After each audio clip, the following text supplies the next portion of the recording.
Ok, aujourd'hui, je vais vous montrer un jeu de société parce que la quarantaine est assez longue là. Je vais vous montrer un jeu de société en fait qui joue avec des cartes. C'est le crib. Euh, Ce que je vais vous montrer aujourd'hui là, vous voyez peut-être on a du bois ici là, mais c'est parce que on n'a pas fini de tout construire l'intérieur de la nouvelle pièce là. On a agrandi la maison l'été passé, donc on n'a pas fini à l'intérieur. Ok, c'est pour ça que vous voyez ça là. C'est pas parce que la maison est nouvelle. Là. Donc, vous avez besoin d'un paquet de cartes ordinaire. Là. Puis, ici, vous avez la plaque de crypte, c'est encore mieux. Là. Sinon, je sais pas si vous pouvez vous dessiner la plaquette peut-être sur un papier, puis faire avancer vos pions en coloriant les cercles à l'intérieur. Ça peut être long, mais si vous n'avez pas la plaque, ça peut toujours se faire. Sinon, il y a peut-être des applications pour jouer. Donc, actuellement, ça se joue minimum à deux personnes. Puis, un maximum, là, vous voyez, il y a trois lignes, là, ce serait trois personnes maximum, mais vous pouvez vous mettre en équipe de deux si jamais vous voulez jouer. Pour ma part, moi, j'ai déjà joué tout seul. Donc, j'ai joué pour deux personnes différentes, moi, puis pour quelqu'un d'autre. Donc, la façon que je jouais, j'étais un peu objectif sur la manière que je discartais mes cartes. C'est plus compliqué, mais vous pouvez jouer minimum à deux. C'est ce qui se fait bien habituellement. Donc, vous voyez ici, sur la plaque, ça part de ici, puis ça fait le tour ici, puis la fin d'ici. Donc, c'est le premier qui atteint le 121e point. Puis, quand vous avez atteint ce point-là ici, vous avancez de 1. Vous voyez aussi est-ce qu'il est ici? Juste ici, le S, c'est pour le skunk. Si jamais vous êtes rendu au bout et votre adversaire n'a pas dépassé le S, bien vous avancez de 2 au lieu de juste 1. Donc, ça va être ça le jeu. Je vais vous expliquer comment ça fonctionne pour compter les points. Puis, je vais vous faire un exemple demain qu'on pourrait avoir. Ok, donc j'ai disposé les pions ici sur la plaque de jeu. Bon, vous pouvez les partir d'en bas comme vous pouvez les partir d'en haut. Il n'y a pas vraiment de sens pour les placer. Donc là, j'ai placé tous les pions que j'avais, qui étaient cachés juste ici. Qui se tient comme ça. Puis, donc c'est ça, je les ai placés. Donc, la partie se joue avec ces pions-là. Puis, quand vous avez atteint le petit point ici, c'est ces pions-là ici que vous avancez de 1 ou de 2, dépendamment de qui a gagné où. Donc, je vais vous montrer. Déjà, habituellement, on dit c'est la plus haute carte qui commence. Donc, par exemple, moi je prends toujours la carte du dessus, là, ça va plus vite à piger.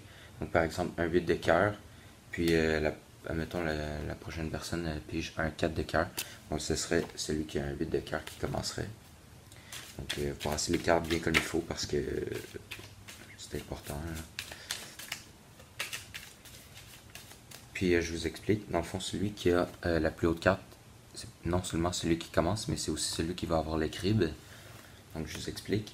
Déjà, si vous êtes deux, vous avez 6 cartes chacun contre 10 cartes à chaque personne. Si vous êtes 3,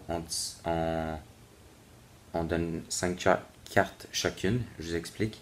Donc, je vais juste séparer le paquet.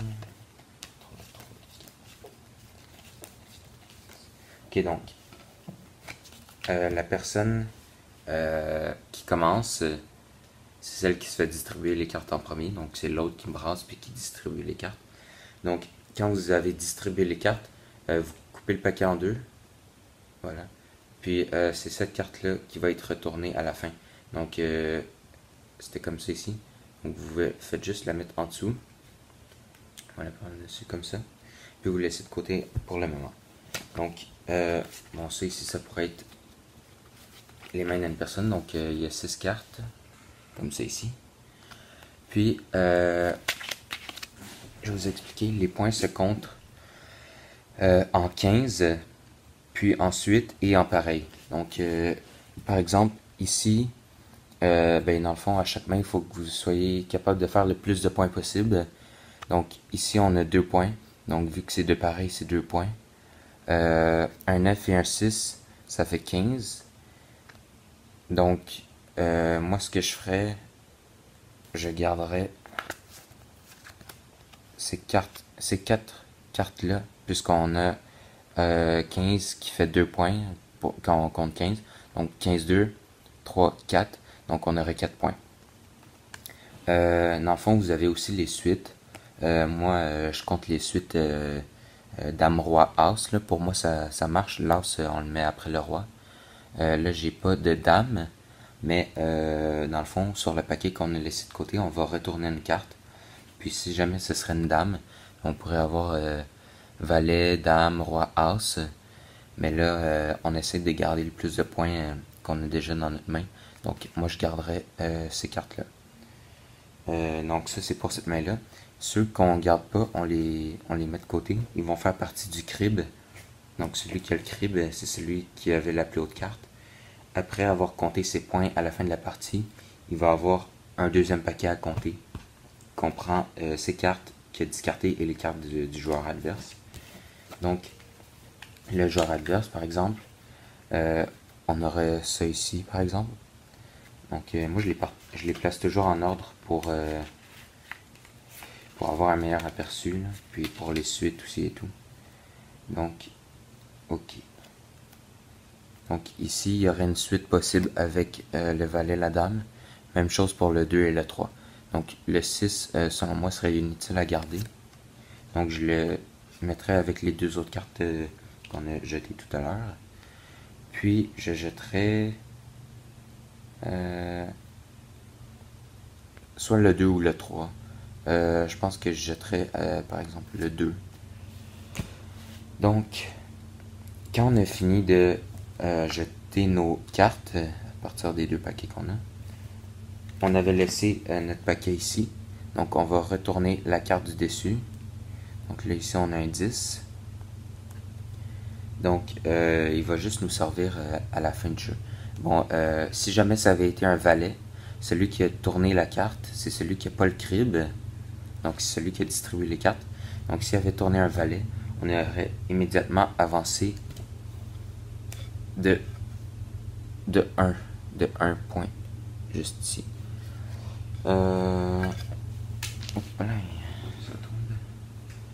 Ok, donc après avoir tourné la carte ici, donc on la tourne toujours après que les joueurs aient discarté leur carte.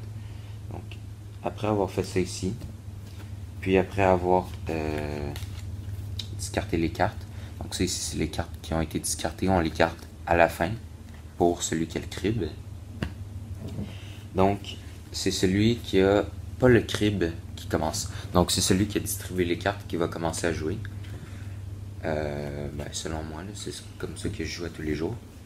Donc celui qui commence va mettre une carte. Donc les 15, on peut les faire sur le jeu. Dans le fond, les 15, ça peut se faire avec une dame et un 5. Donc les dames, les valets et les rois, ça compte pour 10.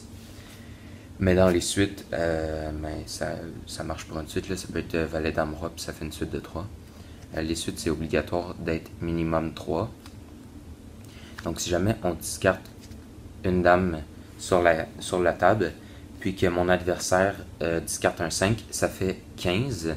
Donc ça fait 2 points. Donc celui qui réussit à faire le 15 va avancer son petit pion de 2. Ensuite, par exemple que j'ai distribué, j'ai mis ma dame, puis par exemple que mon adversaire avait un 5, bon ça l'aurait fait 15. Ensuite, l'autre joueur joue jusqu'à temps qu'on arrive à 31 ou jusqu'à temps qu'on puisse plus discarter de cartes. Donc là, mon adversaire avait pas de 5, mais par exemple que j'avais mis la dame. Donc là, on compte au fur et à mesure qu'on discarte. Donc on dit 10, vu que la dame c'est 10. Donc 10, Mon adversaire met par exemple un roi, donc on est rendu à 20. C'est à mon tour de jouer. Je pourrais mettre un valet qui vaut 10, donc on serait à 30, puis ça fait une suite de 3.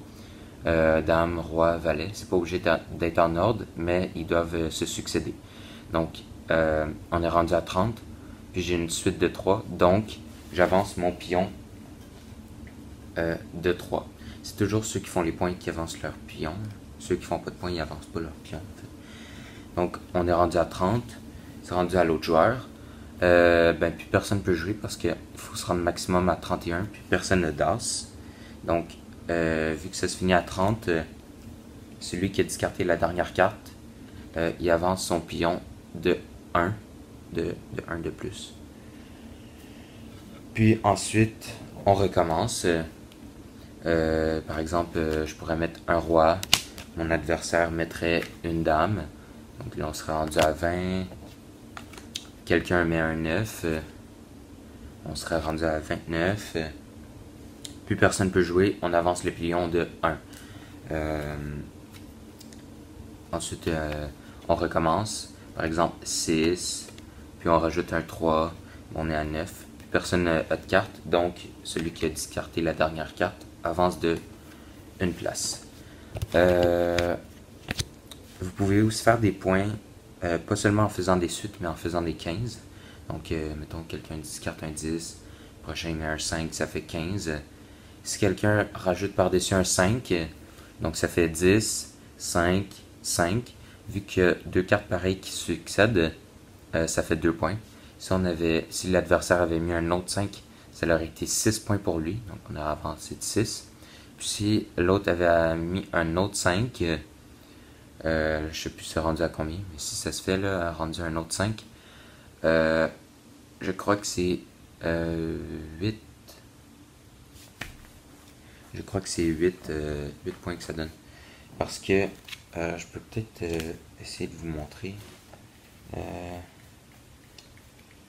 Je vais vous montrer comment on calcule ça, là, les 2, 6 et compagnie. Là. Donc, par exemple, que c'est des 5, là, imaginons. Donc, quelqu'un m'a dit... en fait, non, je vais vous montrer. Donc, ici, on a 2 points. Ici, on a 2 points. Ici, on a 2 points. Ici, on a 2 points. Ici, on a 2 points. Ici, on a 2 points. Donc, vous comprenez comment ça se calcule. C'est le nombre de paires qu'on est capable de placer ensemble. Donc, je pense que ça se rendrait à peu près à 12 points. Là. Selon de ce que je me souviens à peu près. Là. Donc, quand tout le monde a tout discarté ses cartes, je vais essayer de remettre comme c'était. Comme ça. Je me souviens. Wow. Bon, c'est à peu près. Tout le monde a fini de discarter ses cartes. Donc, sur la plaque de jeu, ici, au lieu d'être comme ça, à la fin, ça va peut-être se ramasser comme ça. En fait, ça pourrait se ramasser comme ça. Donc, je vous explique comment on avance les pions. Donc, parce que vu qu'il y en a deux, on se dit il faut qu'on soit capable d'avancer les deux. Là, on fait pas juste prendre un pion puis l'avancer. C'est plus utile d'en avoir deux parce que ça compte plus facilement puis on a des points de repère. Donc, par exemple, je sais pas, on a fait 15 points. Non, en fait, admettons que quelqu'un a fait 15 sur la table. Donc, 15, on se rappelle, ça vaut pour 2 points. On avance de 2 ici. Puis si jamais plus tard la même personne a réussi à se rendre à 31, quand on se rend à 31 en discartant nos cartes, ça vaut 2 points. Donc on utilise celui qui nous reste juste ici, on le prend, puis on vient le mettre 2 points plus loin, juste ici. Puis ensuite, quand on veut rajouter des points, on utilise le pion le plus à l'arrière possible. Puis on vient par exemple le mettre plus loin comme ça, ainsi de suite, comme ça. Donc, voilà. Donc, quand on a fini de discarter nos cartes, puis on n'a plus de cartes dans nos mains, puis que les pions sont déjà avancés, Ben, on compte les cartes qu'on a dans nos mains. Là, je me souviens plus, je les ai toutes discartées au hasard. Mais par exemple, on a ça ici. On reprend nos cartes dans nos mains, chaque personne. Puis, on essaye de faire des points. Donc, par exemple, ici, là, j'aurais 2 points. Puis, ici, vous vous souvenez, on a deux paquets. Il y avait un 10 ici. Donc, on utilise aussi cette carte-là. Mon Dieu, je déparle. Donc, on la met là en attendant. Là. Donc, j'aurai 2 points parce que j'ai des pareils. Puis, j'ai des suites. Donc, 1, 2, 3. Puis, on peut le recompter parce qu'on a un autre dame. Donc, 1, 2, 3, 4, 5, 6, 7, 8. Donc, ça, ce serait le nombre de points. Donc, on avance notre pion de 8. Ensuite, c'est à l'autre personne de compter ses points. Donc, on avait ça ici. Donc, ben là, le 10, il sert à rien. Là. Donc, 9 et 6, ça fait 15, 2, qu'on avait dit. Puis, 2 pareils. Donc, 15, 2, 3, 4. On avancerait notre pion de 4. Donc là, on va garder le 10, ce qui est la carte qui était retournée sur le paquet. Puis, on va utiliser les cartes qu'on avait discartées tout à l'heure. Donc, celui qui a le crible, il va pouvoir compter des points en plus. Donc, okay. Là, je vois aucun point. Donc, on n'a pas de suite. On n'a pas de 15-2 qu'on peut faire. On n'a pas de pareil. Puis, ah oui, une dernière petite chose. Par exemple que c'était un valet de cœur qu'on avait ici. Puis là, ici, la carte qu'on avait en haut, c'était le 10 de cœur. Donc, si c'était un valet de cœur, on aurait eu un point de plus. Ça avait, là, vu que c'est un valet de carreau, ça compte pas. Donc, c'est uniquement avec les valets qu'on peut faire des points. Si ça avait été un 10 de carreau, on aurait eu un point de plus. Là. Donc là, on n'a aucun point. Donc, on avance juste pas notre pion. Le tour d'après, c'est l'adversaire qui a les cribs. Donc, il va avoir la deuxième main qui va pouvoir compter. Si on a 3 qui jouent sur la plaque, ben on y va dans le sens horaire. Là. On détermine pas un joueur au hasard qui va avoir les cribs. Donc, c'est comme ça que ça marche. Puis, dans le fond, ça va être le premier qui va être arrivé au bout qui va gagner. Donc, juste un petit fait comme ça, la main la plus haute qu'on peut avoir, c'est 29 quand on compte nos points dans nos cartes. Je me souviens plus exactement les cartes que ça prend. Je sais que ça prend 1 ou 2, 5, puis que ça prend au minimum un valet. Bon, admettons que c'est 2 valets. Même 3 valets. Bon, c'est à peu près comme ça. Là. Donc, vous avez un valet, admettons, qui serait sur qui serait comme ça ici. Là. Mettons que c'est le valet qu'on avait là. Donc, déjà, on peut avoir un point de plus. Ensuite, avec les cartes dans nos mains, là, je me souviens plus de la main exacte, mais ça ressemble à peu près à ça. Donc, je vous explique. Ici, on a 15-2. On a 15-4. Là, ensuite, avec l'autre valet, 15-6. 15-8. Puis, avec l'autre valet, qui était sur la pile, 15-10. 15-12. 13-14. Puis vu qu'on a 3 valets, ça vaut 6 points. Donc on sera à 20. Plus le valet qu'on a de la même sorte. Par exemple, comme je vous ai dit tantôt, là, mettons un valet de cœur, puis là dans le 5 de cœur, ce qu'il y avait sur la pile. Donc ça fait un point de plus, 21. Là, je vous ai dit à peu près, là, je me souviens pas exactement de la main, mais je sais que 29 c'est la plus grosse main qu'on peut avoir. J'ai essayé de penser à une main qu'on pourrait avoir. Puis j'ai découvert, ben pas j'ai découvert, j'ai juste pensé là. Je vous montre.